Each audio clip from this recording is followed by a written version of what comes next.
Marketing, Chapter 4, Consumer Buying Behavior. We already started to talk a little bit about this last class about consumer behavior and buying consumer behavior. And so let's continue on the same path. Some learning objectives. We'll certainly have an idea of how to explain why it's important for marketing managers to understand consumer behavior, describe the steps a consumer goes through, discuss the main psychological and personal influences on consumer behavior, and also describe the key social and cultural influences on consumer buying behavior. So if you have to define consumer behavior, the acts of individuals in obtaining goods and services, including the decision processes that precede and determine these acts. So what makes the consumer tick? In other words, why they make decisions and what is the process that they go through, and what buttons must the marketer press to get the consumer to purchase a product or use a product.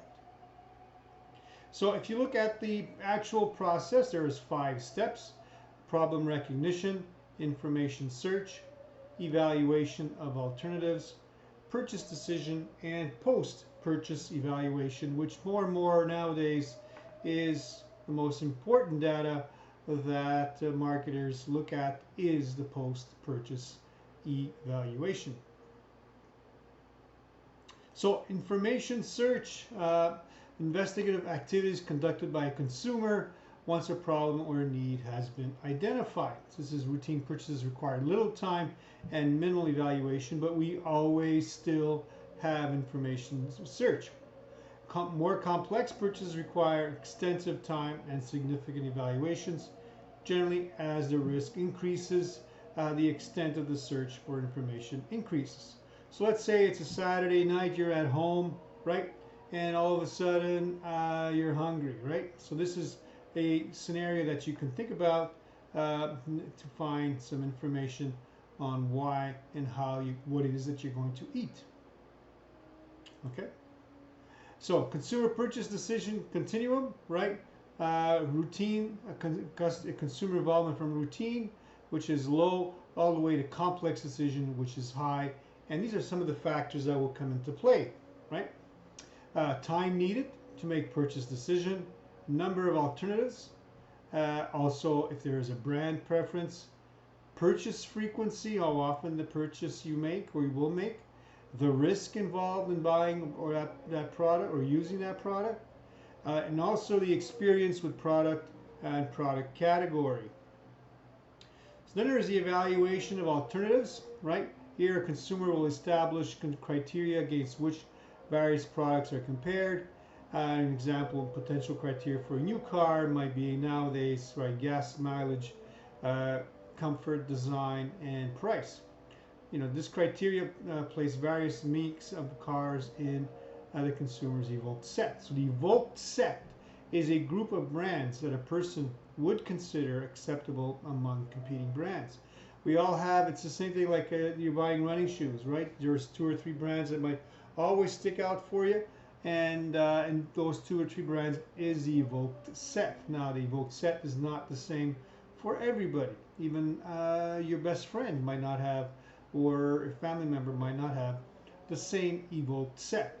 In a family situation, the husband and the wife certainly will probably, in most cases, not have the same evoked set for purchases like food, car for sure, and also home appliances and furniture. So after the evaluation of alternatives, well, then it's decision to buy. This is once the best alternative has been selected, the consumer makes the purchase decision. So if buying a certain brand of car, consumer will visit a few dealers and then after that test them out. So at this stage, the dynamic between the seller and the buyer can influence the final decision to buy. And then is, like I said, the most important aspect, I think, or part of the process that marketers look at today. It's once the consumer has used the product. There is an evaluation. Did they like it? Will they buy it again? Why will they buy it again? And if they don't buy it again, what will they buy instead? So all these questions come into the evaluation process, and this is why it's really important for marketers, right? And as it says there, it's quite common for a consumer to question their buying decision, and they'll ask themselves a lot of questions about the actual product itself. So an individual's degree of satisfaction or dissatisfaction is a result of cognitive dissonance. Cognitive dissonance is an unsettled state of mind after an action has been taken. In other words, a little bit of guilt or regret, I should say instead. Right? A bit of guilt and regret, a little bit of both. If you ate a big meal, let's say, there might be a certain state of regret, and there might be a certain state of guilt because you ate so much food, you might gain weight. So this is an unsettled state of mind after an action has been taken. It's the same thing. Small purchases, certainly the cognitive dissonance is rather small, but in a lot of cases it's could be also interesting that you made a wrong decision and you would have to buy something else. But then again, you wouldn't even think about it. But certainly a bigger decision, and in most cases a decision that involves other people. So family decisions, sometimes the cognitive dissonance really takes precedence in how the consumer bought that product, and there's a state of regret and there's a certain state of guilt also. So prudent marketers initiate follow-up activities to put the consumer's mind at ease, right? So marketers here certainly have an idea of what's going on when it comes to this, and they really want the cognitive dissonance to be down and to nothing really, because they want the actual consumer not to be unsettled when they purchase their products. They want the consumer to be settled, a state of mind, and happy that they purchased it. So if you look here again at the process, right? Process from problem recognition to information search to evaluation of alternatives, purchase decision, and like I said, post-purchase evaluations. As you can see here, there are many influences that come into play, from marketing mix influences, from psychological, personal, and social, cultural influences come into play. And of course, a lot of this is happening in seconds, and when you're making a decision, let's say for food, you don't think about all these things, but they certainly are whirling and twirling inside your brain when you're about to make a decision, big or small. So if you look at psychological influences, the need versus the motive, right? Need, the absence of something useful. The motive, condition prompting action to satisfy a need. All right. So if we look at specifically at needs, we always think about Maslow's needs and Maslow's pyramids, from physiological needs, which we can be also considered to be basic needs, to safety, social, and it can also be love and belonging, say social or love and belonging, esteem, excuse me, and self-actualization. So if you look at the hierarchy of needs and how you apply them, certainly plays a big part, right? And if you look at personality and self-concept, the personality of a person refers to a person's distinguishing psychological characteristics that lead to relatively consistent responses to the environment in which a person lives. This has got a lot to do with habits, and not only your habits, but also whomever you're living with plays a big part in your personality and the decisions that you make. And also of your concept, your self-concept. 4 components about self. There is real self, there is self-image, looking glass self, which is pretty straightforward, and ideal self. So real self is an objective evaluations of oneself, you as you really are, very realistic in other words. And as you can see, it goes from realistic all the way to idealistic. So you have realistic self, self-image, how you see yourself. It could be a role you play with yourself, depending on the work that you do, possibly your career. Mother, let's say, could also be considered self-image and how you see yourself. A looking glass self, how you think others see you, not the way you think you see it, but how others see you. And of course, ideal self, how would you like to be, what you aspire to be idealistically. Right? Self-concept, which is applied here. Modern, let's say modern males are concerned about their body image, let's say, feel insecure about age. Consequently, the male grooming and personal care markets are booming, right? So here, certainly now more and more with what we're going through about safety, it's really taking precedence over everything else right now. And everybody is concerned, well, at least here in this country, or most people here in this country, are really worried about the not only the self-concept, but also what surrounds us and what makes us safe. Attitudes plays a big part also, right? The attitudes are individuals' feelings, favorable or unfavorable toward an idea or an object. Then there is perception, which refers to how individuals receive and interpret messages. Consumers are selective about the message they receive.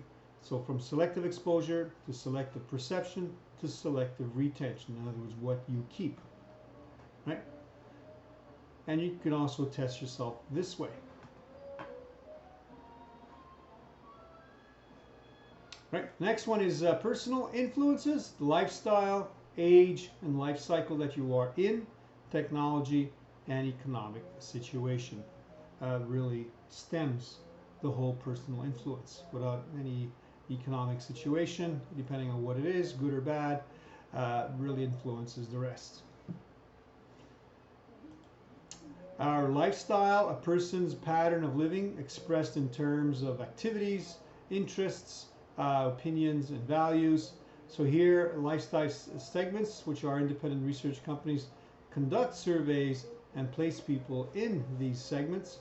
And each segment is motivated by a unique set of attitudes and beliefs.